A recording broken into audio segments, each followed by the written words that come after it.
What is property? An inquiry into the principle of right and of government, by Pierre-Joseph Proudhon. Translated by Benjamin R. Tucker. Chapter 1. Method pursued in this work, the idea of a revolution. Part 2. 1800 years ago, the world, under the rule of the Caesars, exhausted itself in slavery, superstition, and voluptuousness. The people, intoxicated and, as it were, stupefied by their long-continued orgies, had lost the very notion of right and duty. War and dissipation by turns swept them away. Usury and the labor of machines, that is, of slaves, by depriving them of the means of subsistence, hindered them from continuing the species.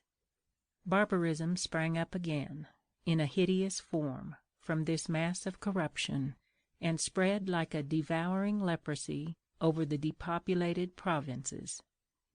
The wise foresaw the downfall of the empire, but could devise no remedy. What could they think, indeed? To save this old society, it would have been necessary to change the objects of public esteem and veneration, and to abolish the rights affirmed by a justice purely secular. They said, Rome has conquered through her politics and her gods. Any change in theology and public opinion would be folly and sacrilege. Rome, merciful toward conquered nations, though binding them in chains, spared their lives. Slaves are the most fertile source of her wealth. Freedom of the nations would be the negation of her rights and the ruin of her finances. Rome, in fact, enveloped in the pleasures and gorged with the spoils of the universe, is kept alive by victory and government. Her luxury and her pleasures are the price of her conquests. She can neither abdicate nor dispossess herself. Thus Rome had the facts and the law on her side. Her pretensions were justified by universal custom and the law of nations. Her institutions were based upon idolatry in religion, slavery in the state, and epicurism in private life. To touch those was to shake society to its foundations, and, to use our modern expression, to open the abyss of revolutions. So the idea occurred to no one, and yet humanity was dying in blood and luxury. All at once a man appeared, calling himself the Word of God. It is not known to this day who he was, whence he came, nor what suggested to him his ideas. He went about proclaiming everywhere that the end of the existing society was at hand, that the world was about to experience a new birth, that the priests were vipers, the lawyers ignoramuses, and the philosophers hypocrites and liars, that master and slave were equals, that usury and everything akin to it was robbery, that proprietors and idlers would one day burn, while the poor and pure in heart would find a haven of peace. This man, the Word of God, was denounced and arrested as a public enemy by the priests and the lawyers, who well understood how to induce the people to demand his death. But this judicial murder, though it put the finishing stroke to their crimes, did not destroy the doctrinal seeds which the Word of God had sown. After his death, his original disciples traveled about in all directions, preaching what they called the good news, creating in their turn millions of missionaries, and when their task seemed to be accomplished, dying by the sword of Roman justice. This persistent agitation, the war of executioners and martyrs, lasted nearly 3 centuries, ending in the conversion of the world. Idolatry was destroyed, slavery abolished, dissolution made room for a more austere morality, and the contempt for wealth was sometimes pushed almost to privation. Society was saved by the negation of its own principles, by a revolution in its religion, and by violation of its most sacred rights. In this revolution, the idea of justice spread to an extent that had not before been dreamed of, never to return to its original limits. Heretofore, justice had existed only for the masters. It then commenced to exist for the slaves. Footnote: Religion, laws, marriage were the privileges of freemen, and in the beginning of nobles only. Dii maiorum gentium, gods of the patrician families. Jus gentium, right of nations, that is, of families or nobles. The slave and the plebeian had no families. Their children were treated as the offspring of animals. Beasts they were born, beasts they must live. End footnote. Nevertheless, the new religion at that time had borne by no means all its fruits. There was a perceptible improvement of the public morals and a partial release from oppression. But other than that, the seed sown by the Son of Man, having fallen into idolatrous hearts, had produced nothing save innumerable discords and a quasi-poetical mythology. Instead of developing into their practical consequences the principles of morality and government taught by the Word of God, his followers busied themselves in speculations as to his birth, his origin, his person, and his actions. They discussed his parables, and from the conflict of the most extravagant opinions upon unanswerable questions and texts which no one understood, was born theology, which may be defined as the science of the infinitely absurd. The truth of Christianity did not survive the age of the apostles. The gospel, commented upon and symbolized by the Greeks and Latins, loaded with pagan fables, became literally a mass of contradictions. And to this day the reign of the infallible Church has been a long era of darkness. It is said that the gates of hell will not always prevail, that the Word of God will return, and that one day men will know truth and justice. But that will be the death of Greek and Roman Catholicism, just as in the light of science disappeared the caprices of opinion. The monsters which the successors of the apostles were bent on destroying, frightened for a moment, reappeared gradually, thanks to the crazy fanaticism and sometimes the deliberate connivance of priests and theologians. The history of the enfranchisement of the French communes offers constantly the spectacle of the ideas of justice and liberty spreading among the people, in spite of the combined efforts of kings, nobles, and clergy. In the year 1789 of the Christian era, the French nation, divided by caste, poor and oppressed, struggled in the triple net of royal absolutism, the tyranny of nobles and parliaments, and priestly intolerance. There was the right of the king, and the right of the priest, the right of the patrician, and the right of the plebeian. There were the privileges of birth, province, communes, corporations, and trades, and at the bottom of all, violence, immorality, and misery. For some time they talked of reformation, those who apparently desired it most favoring it only for their own profit, and the people who were to be the gainers expecting little and saying nothing. For a long time these poor people, either from distrust, incredulity, or despair, hesitated to ask for their rights.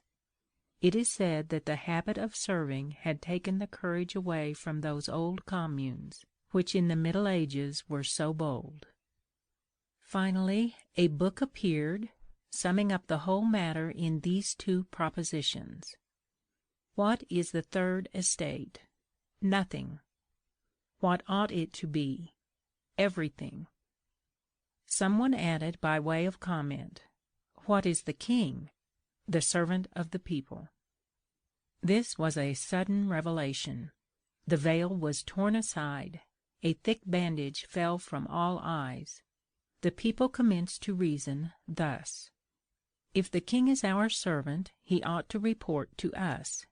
If he ought to report to us, he is subject to control. If he can be controlled, he is responsible. If he is responsible, he is punishable. If he is punishable, he ought to be punished according to his merits. If he ought to be punished according to his merits, he can be punished with death. 5 years after the publication of the brochure of Sieyès, the Third Estate was everything. The king, the nobility, the clergy were no more. In 1793, the nation, without stopping at the constitutional fiction of the inviolability of the sovereign, conducted Louis XVI to the scaffold. In 1830, it accompanied Charles X to Cherbourg. In each case, it may have erred, in fact, in its judgment of the offence. But, in right, the logic which led to the action was irreproachable. The people, in punishing their sovereign, did precisely that which the government of July was so severely censured for failing to do when it refused to execute Louis Bonaparte after the affair of Strasbourg. They struck the true culprit. It was an application of the common law, a solemn decree of justice enforcing the penal laws. Footnote: if the chief of the executive power is responsible, so must the deputies be also. It is astonishing that this idea has never occurred to anyone. It might be made the subject of an interesting essay, but I declare that I would not, for all the world, maintain it. The people are yet much too logical for me to furnish them with arguments. End footnote. The spirit which gave rise to the movement of '89 was a spirit of negation. That of itself proves that the order of things which was substituted for the old system was not methodical or well considered; that, born of anger and hatred, it could not have the effect of a science based on observation and study; that its foundations, in a word, were not derived from a profound knowledge of the laws of nature and society. Thus, the people found that the Republic, among the so-called new institutions, was acting on the very principles against which they had fought, and was swayed by all the prejudices which they had intended to destroy. We congratulate ourselves with inconsiderate enthusiasm on the glorious French Revolution, the regeneration of 1789, the great changes that have been effected, and the reversion of institutions. A delusion, a delusion.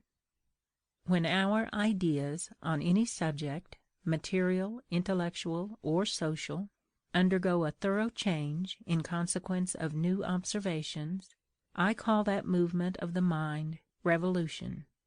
If the ideas are simply extended or modified, there is only progress. Thus, the system of Ptolemy was a step in astronomical progress. That of Copernicus was a revolution. So, in 1789, there was struggle and progress. Revolution there was none. An examination of the reforms which were attempted proves this. The nation, so long a victim of monarchical selfishness, thought to deliver itself forever by declaring that it alone was sovereign. But what was monarchy? The sovereignty of one man. What is democracy? The sovereignty of the nation, or, rather, of the national majority. But it is, in both cases, the sovereignty of man instead of the sovereignty of the law, the sovereignty of the will instead of the sovereignty of the reason. In one word, the passions instead of justice. Undoubtedly, when a nation passes from the monarchical to the democratic state, there is progress, because in multiplying the sovereigns we increase the opportunities of the reason to substitute itself for the will. But in reality there is no revolution in the government, since the principle remains the same. Now we have the proof today that, with the most perfect democracy, we cannot be free. Footnote. See de Tocqueville, Democracy in the United States, and Michel Chevalier, Letters on North America. Plutarch tells us, Life of Pericles, that in Athens honest people were obliged to conceal themselves while studying, fearing they would be regarded as aspirants for office. End footnote. Nor is that all. The nation king cannot exercise its sovereignty itself. It is obliged to delegate it to agents. This is constantly reiterated by those who seek to win its favor. Be these agents 5, 10, 100, or 1,000, of what consequence is the number, and what matters the name? It is always the government of man, the rule of will and caprice. I ask what this pretended revolution has revolutionized.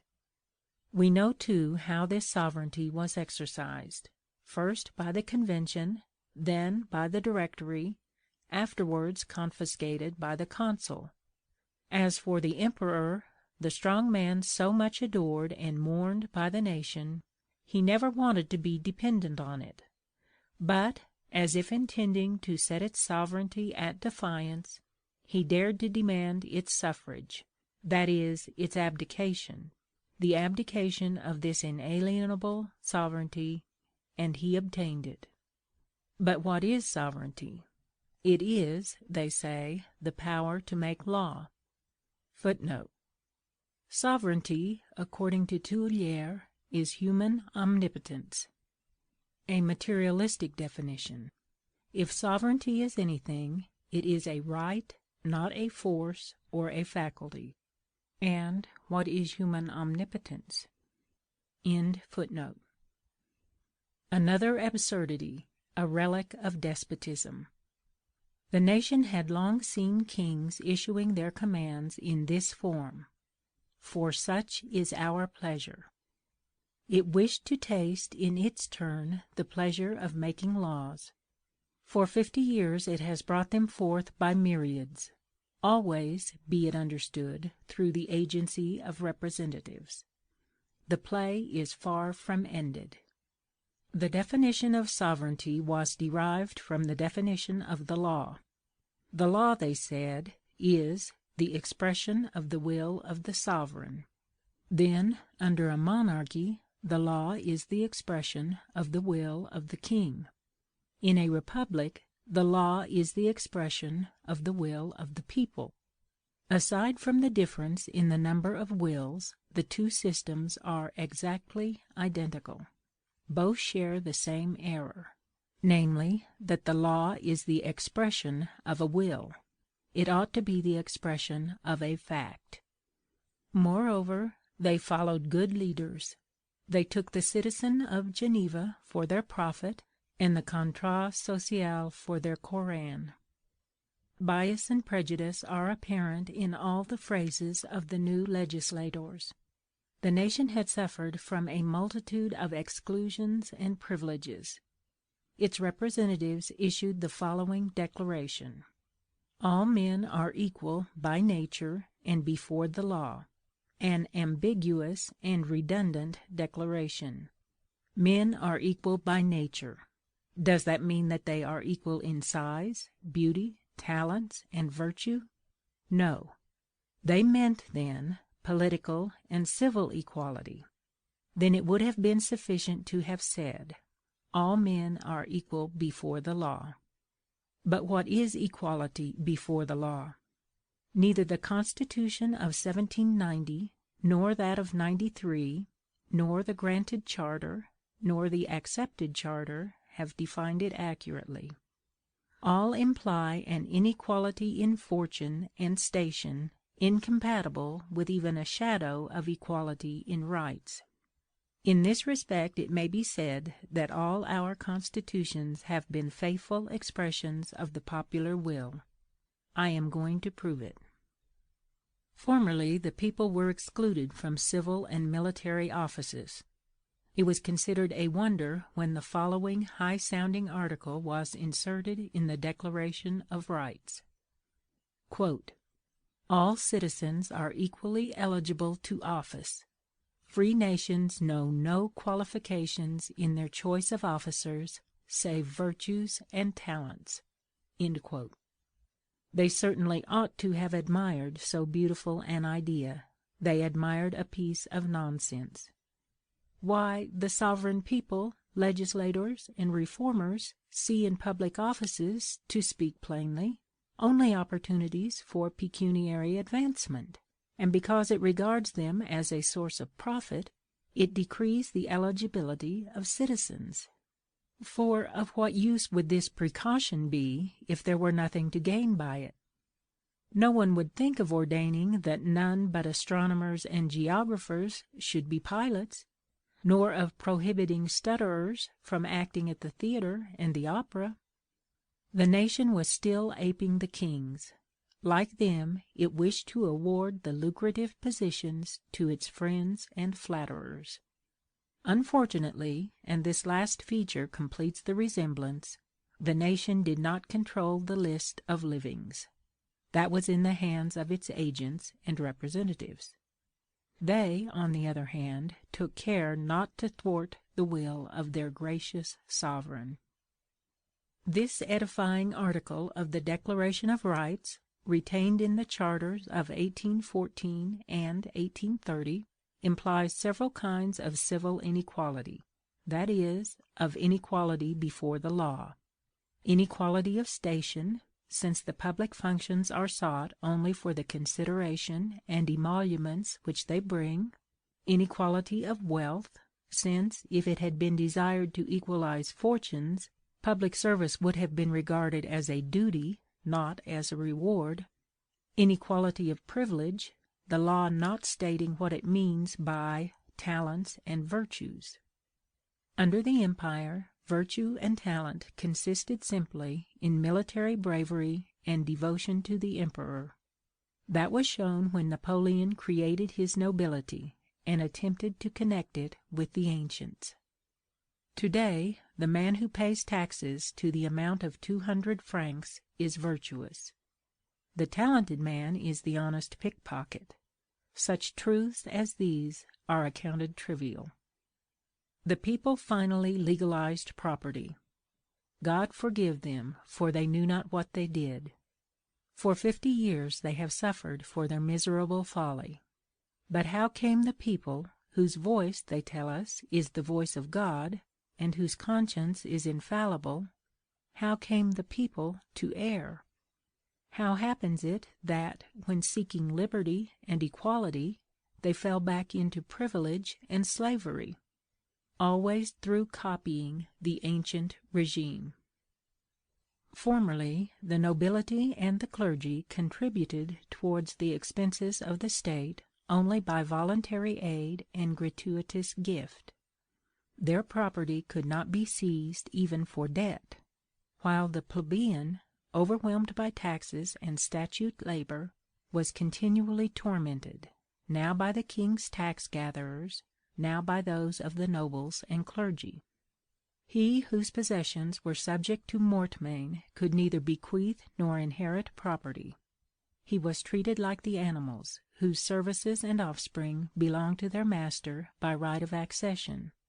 The people wanted the conditions of ownership to be alike for all.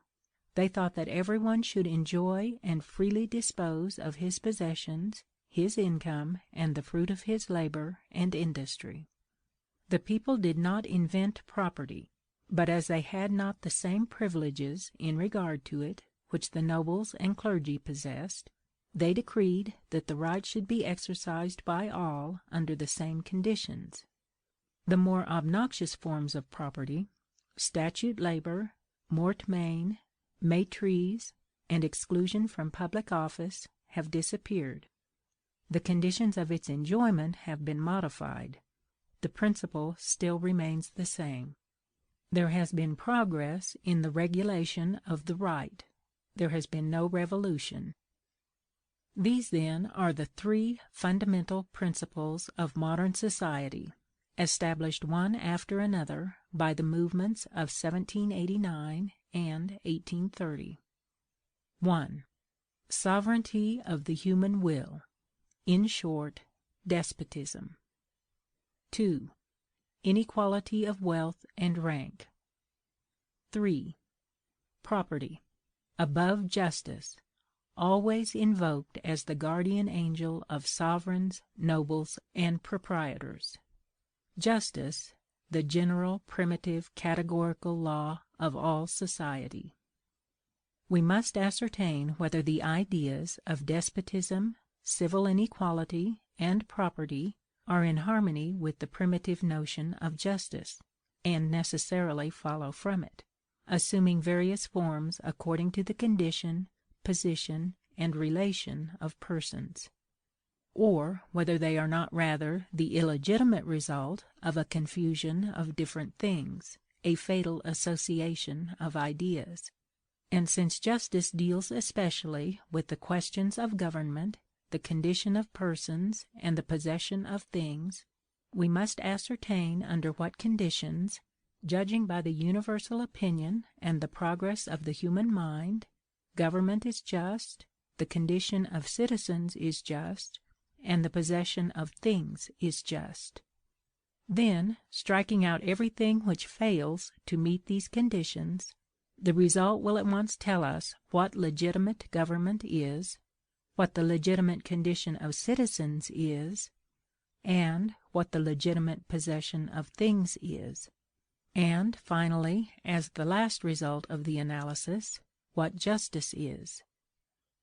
Is the authority of man over man just? Everybody answers, no. The authority of man is only the authority of the law, which ought to be justice and truth.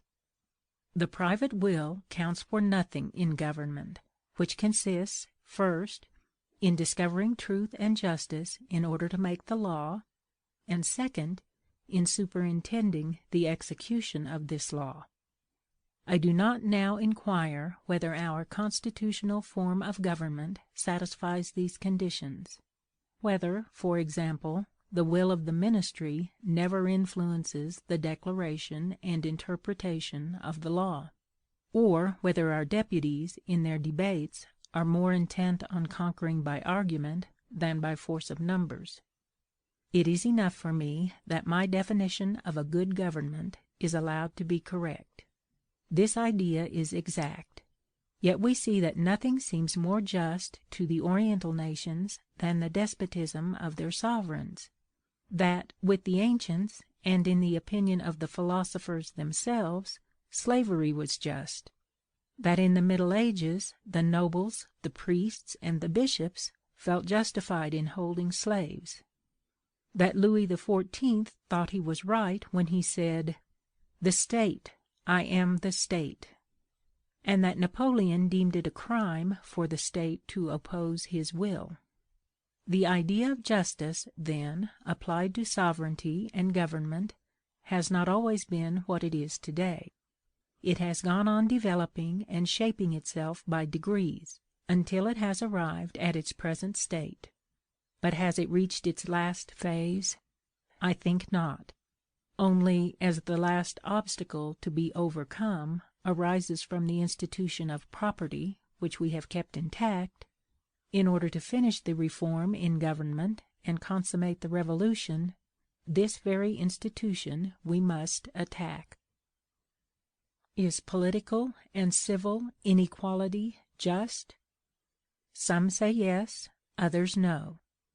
To the first I would reply that, when the people abolished all privileges of birth and caste, they did it, in all probability, because it was for their advantage. Why then do they favor the privileges of fortune more than those of rank and race? Because, say they, political inequality is a result of property, and without property society is impossible. Thus the question just raised becomes a question of property. To the second I content myself with this remark: if you wish to enjoy political equality, abolish property; otherwise, why do you complain? Is property just? Everybody answers without hesitation, yes, property is just. I say everybody, for up to the present time no one who thoroughly understood the meaning of his words has answered no. For it is no easy thing to reply understandingly to such a question. Only time and experience can furnish an answer. Now this answer is given. It is for us to understand it. I undertake to prove it. We are to proceed with the demonstration in the following order. 1. We dispute not at all, we refute nobody, we deny nothing. We accept as sound all the arguments alleged in favor of property, and confine ourselves to a search for its principle, in order that we may then ascertain whether this principle is faithfully expressed by property. In fact, property being defensible on no ground save that of justice, the idea, or at least the intention, of justice must of necessity underlie all the arguments that have been made in defense of property. And as, on the other hand, the right of property is only exercised over those things which can be appreciated by the senses, justice, secretly objectifying itself, so to speak, must take the shape of an algebraic formula. By this method of investigation, we soon see that every argument which has been invented in behalf of property, whatever it may be, always and of necessity leads to equality, that is, to the negation of property. The first part covers 2 chapters, one treating of occupation, the foundation of our right, the other of labor and talent, considered as causes of property and social inequality. The first of these chapters will prove that the right of occupation obstructs property. The second, that the right of labor destroys it. 2. Property, then, being of necessity conceived as existing only in connection with equality, it remains to find out why, in spite of this necessity of logic, equality does not exist. This new investigation also covers 2 chapters. In the first, considering the fact of property in itself, we inquire whether this fact is real, whether it exists, whether it is possible. For it would imply a contradiction were these 2 opposite forms of society, equality and inequality, both possible. Then we discover, singularly enough, that property may indeed manifest itself accidentally, but that, as an institution and principle, it is mathematically impossible. So that the axiom of the school, ab actu ad posse valet consecutio, from the actual to the possible the inference is good, is given the lie as far as property is concerned. Finally, in the last chapter, calling psychology to our aid and probing man's nature to the bottom, we shall disclose the principle of justice, its formula and character. We shall state with precision the organic law of society. We shall explain the origin of property, the causes of its establishment, its long life, and its approaching death. We shall definitely establish its identity with robbery. And after having shown that these 3 prejudices, the sovereignty of man, the inequality of conditions, and property, are one and the same, that they may be taken for each other, and are reciprocally convertible, we shall have no trouble in inferring therefrom, by the principle of contradiction, the basis of government and right. There our investigations will end, reserving the right to continue them in future works. The importance of the subject which engages our attention is recognized by all minds. Quote, "Property," says M. Hennequin, "is the creative and conservative principle of civil society. Property is one of those basic institutions, new theories concerning which cannot be presented too soon. For it must not be forgotten, and the publicist and statesman must know, that on the answer to the question whether property is the principle or the result of social order, whether it is to be considered as a cause or an effect, depends all morality, and consequently all the authority of human institutions." These words are a challenge to all men of hope and faith. But although the cause of equality is a noble one, no one has yet picked up the gauntlet thrown down by the advocates of property. No one has been courageous enough to enter upon the struggle. The spurious learning of haughty jurisprudence and the absurd aphorisms of a political economy controlled by property have puzzled the most generous minds. It is a sort of password among the most influential friends of liberty and the interests of the people that equality is a chimera.